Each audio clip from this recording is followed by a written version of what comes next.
Coffee is for leaders. And again, having that self-awareness around not just what you know, but what you don't know. So you're surrounding yourself with team members and really creating a team that brings a variety of experiences and perspectives. So starting there. Also just being able to maintain, that high level of, we talked about adaptability, but really being comfortable with that adaptability, being able to stay nimble, being willing to pivot and not stay static.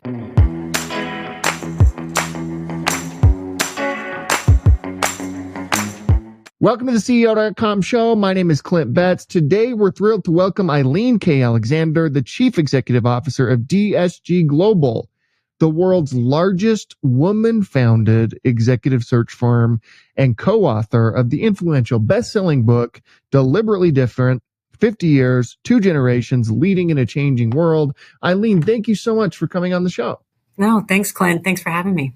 So tell us about how you came to become the CEO of Diversified Search Group and give us a sense for what you do.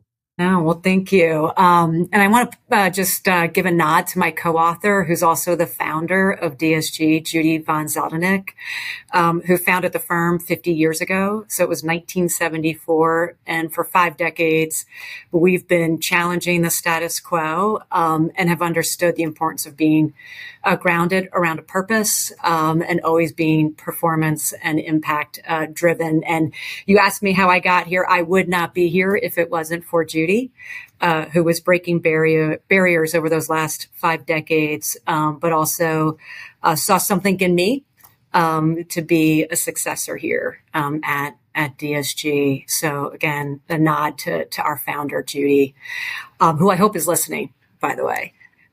In terms of my path, I've heard different people describe it as a bit unconventional or non-traditional. In some ways, never thought about becoming and being a CEO. But I have been drawn to leadership throughout my career.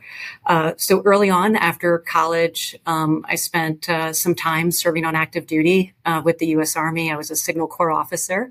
Very foundational experience for me, getting to learn from and work with soldiers and sergeants and other officers who taught me a lot about leadership. I did make a pivot and went to graduate school after serving, and then found myself working in Washington, D.C., moved into the policy arena, working at the Pentagon, the Department of Defense, and then I moved up to Capitol Hill, where I was on the House Armed Services Committee as a staff member. So got some exposure to the policy-making world and really during a very transformational time. And then about 15 years ago, made another pivot into the business world, really into our industry, executive search. And over the course of the last 15 years, been really fortunate to have opportunities, not only working with clients, but opportunities within our industry, which has also been transforming like many over these last number of years to make my own mark. With a colleague, built out a cybersecurity practice, had other opportunities to lead different initiatives before. Believe it or not, we recruit recruiters, Clint, in our space, and had an opportunity for potential succession here at DSG, which is a firm that over the last few years has gone through growth, but has always approached leadership in a way, from my perspective, that's always been on the cutting edge in terms of what's needed today. And so it's been a great trajectory and to come here. What do people not know about executive search, or what misconceptions might be out there? Yeah, I think in terms of our industry, we've historically been viewed as fairly transactional. That we're in and out, and it's only about the recruitment of individuals. But from where I sit, we find ourselves in boardrooms, we find ourselves working with CEOs and other leaders. And before we even get to the recruitment, we're often taking a step back to really understand what's happening within that particular sector or industry or with that organization, whether that's from a strategic perspective, an operational perspective, it could be a financial perspective, a cultural, and really, taking a step back to think through what's needed in terms of the leadership bench or what's needed in terms of the profile of that next leader. And, so one, I think we go beyond recruiting to truly being consultative in terms of the work that we do. We also tend to not just be in and out, right? Again, there's that perception because particularly here at our firm, once we recruit a leader, we tend not to go away. We can be that coach, that counselor, and just that trusted go-to to help one get not only positioned, but perhaps get ramped up in terms of a new role, in some cases, a new industry. What had you decide to become the CEO, and what was that process like? Yeah, it was about probably 5 years ago that I was having my own reflection. I talked about my earlier path, and really reflecting on where my core drivers sit, my motivations. I love doing client work, and problem solving and advising with those clients. But I missed being in that leadership seat. And so like everything, you can't perfectly map out the exact course or what's going to happen next. But as I was in that reflective state, I got a call about a potential opportunity to join a firm. Again, that was at a really interesting inflection point in terms of its own growth trajectory, transformational opportunity, and quite frankly, a firm that I admired. I mentioned Judy early on, that I knew for actually throughout my career in executive search, but really, really admired, not in terms of what the firm does, but how they did it. Very values-based organization that we are. And so having that opportunity to lead the firm during this next phase of growth, this next phase of transformation, while all staying true to our foundation, was exciting to me. It was also a bit daunting. It also wasn't just about me. I do want to say that. We build out teams for a living. And so being able to be part of an executive team that would be doing that together is what really drew me ultimately. And what led to you and Judy writing this book now? Why is this an important time for this book? Yeah. Well, so I mentioned that we celebrated our 50th last year, an incredible milestone, and we wanted to recognize our clients and our colleagues, past and present. But we also wanted to reflect on what we've seen in terms of leadership over these last 5 decades. And it gave us an opportunity to really step back and really reflect upon and share with others what we've seen in terms of those enduring leadership principles, but also what are the evolving practices. I think we could all agree that the broader environment in which people are leading is changing. I think it's been said by many others that the one thing that is certain is uncertainty right now. And so we had that opportunity to reflect, but also share some insights and perspectives for really with those leaders who are in some cases leading for the first time. It was also us reflecting generationally. You mentioned that at the onset there. Judy and I have 2 very different career paths. We started at different times. Judy in the 70s with the backdrop of civil rights and coming through Vietnam. My career starting in the sort of late 90s, onward. And so we had this opportunity to reflect on our careers as well and what we've learned from them, but also what we're learning from one another. Yeah, you talk about these unconventional paths of leadership in the book. Give me a sense for like the unconventional paths and your path to leadership and what people can learn from it. Yeah, I mean, I think when you look back, a few years ago, I think it was more common for one to stay in one industry or to stay within one company or organization. In fact, just 10 years ago, from a recruiting perspective, if we saw too many pivots, too many moves, we started to second guess that. You fast forward. Nowadays, not only are we seeing executives move from one industry to another, from for-profit to nonprofit, we're seeing moves of executives move from public to private companies. We're seeing individuals in terms of their own path to leadership or to the CEO ranks come from HR, come from technology, come from marketing, come from digital. And so a lot has changed. And I think there's become more of an acceptance that variety of experiences is what's needed to really stay nimble, to bring fresh perspective to organizations today. So a lot has changed. I want to be clear, Clint, I didn't start out thinking I was going to pursue, some unconventional path. I just was always following my path or, what I thought was my true north. But even I reflect back and think about, some of the learnings, some of the scar tissue, so to speak, that, looking back was preparing me for this role in business.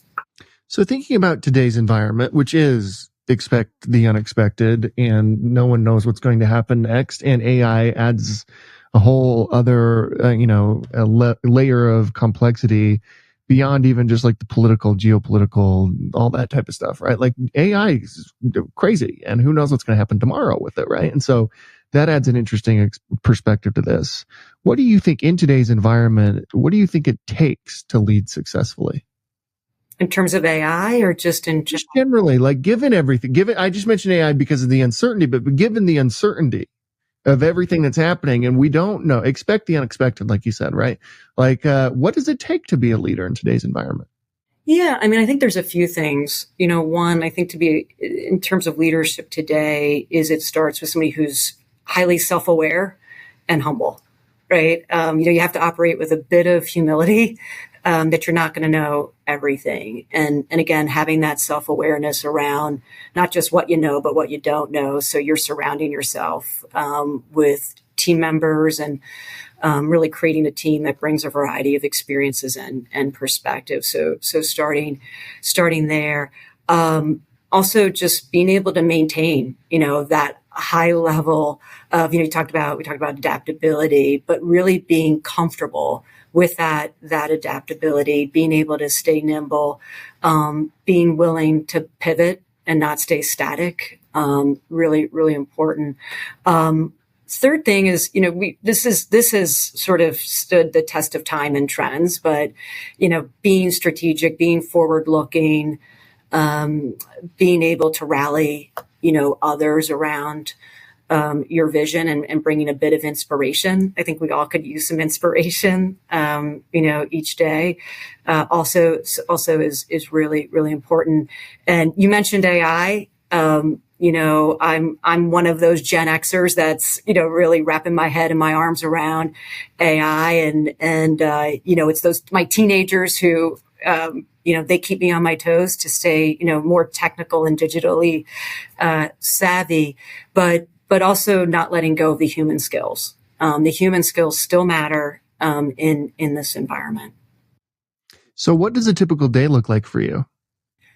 A typical day. I wish I had a typical day, Clint. I think we just talked about that uncertainty, but, my day starts, I'm an early riser. My team teases me that, I tend to get up at dark 30.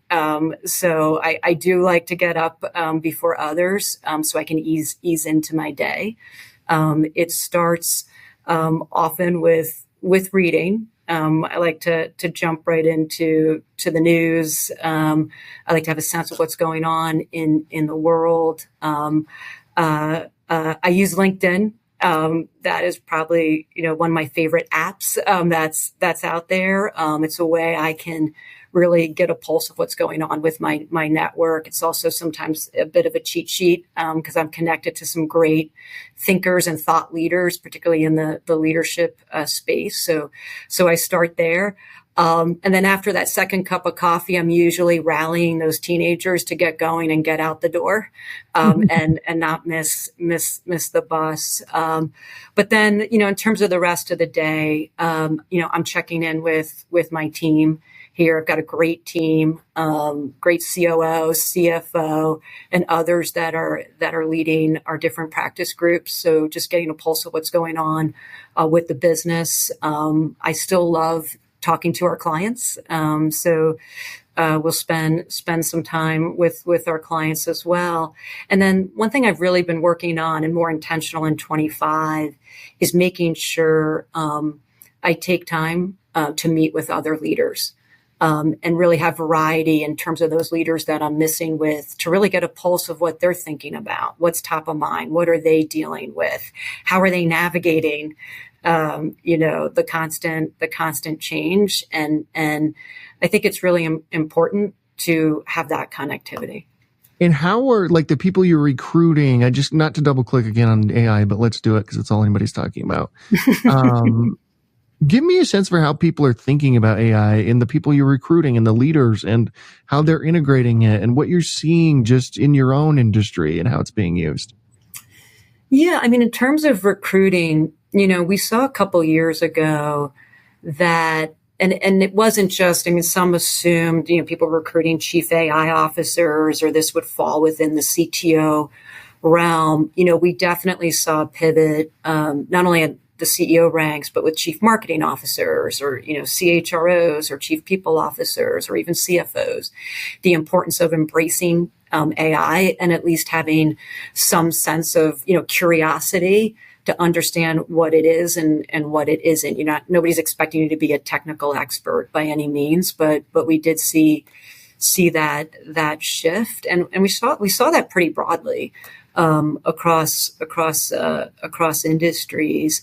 I think, in terms of our industry, we're like any other, that there's that application of AI that can perhaps be used in terms of more from a productivity perspective, or generating some operational efficiencies, or taking on some administrative tasks.